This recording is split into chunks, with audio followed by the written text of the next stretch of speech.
Voilà, mais avant cela, on va s'arrêter pendant quelques minutes sur cette déclaration du Premier ministre au Parlement fédéral, donc le discours d'Alexander De Croo à la Chambre. On va en discuter avec le chef de groupe du mouvement réformateur, c'est Benoît Piedboeuf. Bonjour Benoît Piedboeuf, merci d'être avec nous. Est-ce que vous êtes d'accord avec cette analyse qu'il y avait une certaine solennité, une certaine gravité aujourd'hui à la Chambre ?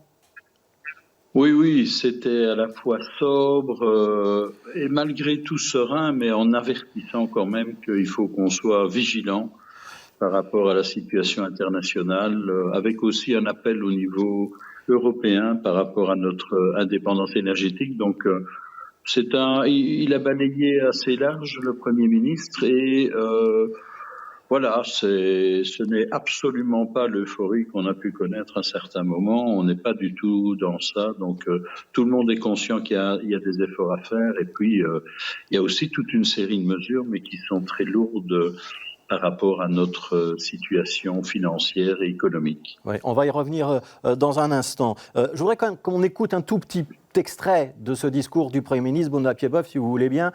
C'est le début du discours et c'est vraiment très axé sur l'Ukraine. On écoute Alexander De Croo.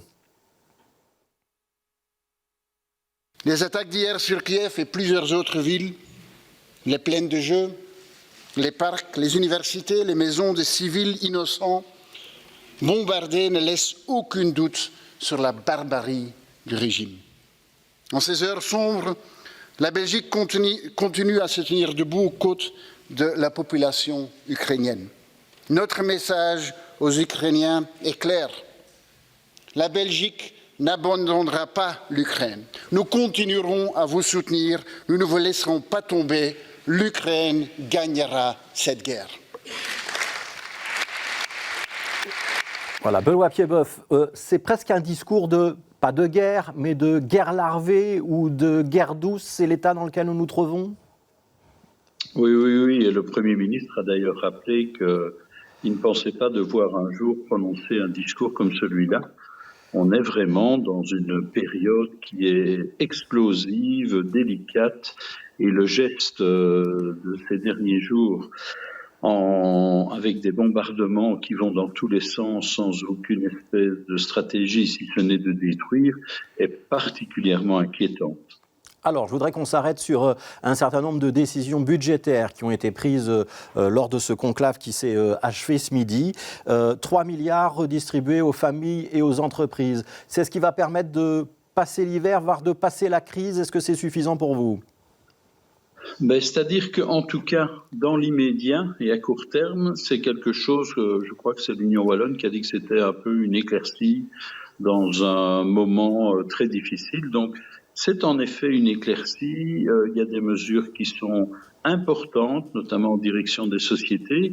Il y a la prolongation de toute une série de mesures, mais il y a aussi des mesures phares comme la défiscalisation de l'index. Il y a des mesures pour éviter les faillites, il y a des mesures pour essayer d'augmenter la capacité financière des entreprises. Et protéger les entreprises, c'est aussi protéger les particuliers. Et par rapport aux particuliers, il y a quand même encore des nouvelles mesures. Et il y a notamment, c'est peut-être anecdotique, mais ça ne l'est pas tant que ça pour des gens, c'est par exemple le chèque Colette qui n'existait pas. Ouais. Il va y avoir donc cette fameuse prime de presque 200 €. Pour ceux qui sont en contrat variable, c'est 130 € ou 135 € pour le gaz et 60 € pour l'électricité. Prolongée donc jusqu'au mois de mars, ça fait 5 fois 200 €, puisque la prime est déjà promise pour novembre-décembre. Ça va être suffisant. Est-ce qu'il n'y a pas quand même une partie de la population, ceux qui sont dans des appartements avec un propriétaire, qui échappent un petit peu à la mesure ? Est-ce qu'il n'y a pas encore un petit angle mort qu'on doit encore essayer de travailler du côté du gouvernement fédéral? Mais on va évidemment analyser tout ça en détail. C'est clair il reste encore des angles morts, mais il y a des mesures comme les diminutions des accises, les diminutions de la TVA qui sont prolongées et là qui concernent tout le monde. Et on n'a pas fait de distinction. C'était important pour nous qu'on ne commence pas à diviser la société par rapport à ces réductions de taux. Donc c'est vraiment pour tout le monde. Et on va évidemment checker tout ça pour voir s'il n'y a pas eu d'oubli. Je parlais des pelés.